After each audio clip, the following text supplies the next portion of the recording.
আহলে সুন্নাত জামাত বলতে কি বোঝায়, আমার মধ্যে কোন গুণ থাকলে নিজেকে আহলে সুন্নাত জামাতের অন্তর্ভুক্ত মনে করতে পারবো?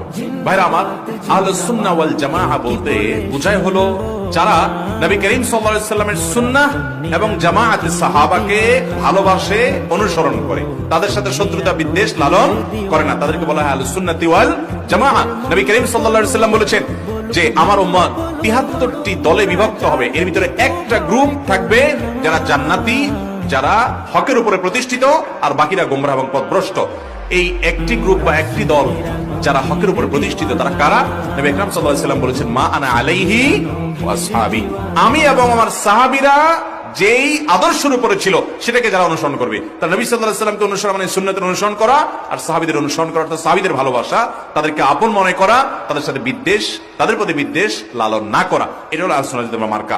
অতএব এই দুটি বেসিক মার্কা যদি আপনার ভিতরে থাকে, ইনশাআল্লাহ আপনি আহলে সুন্নাত জামাতের অন্তর্ভুক্ত।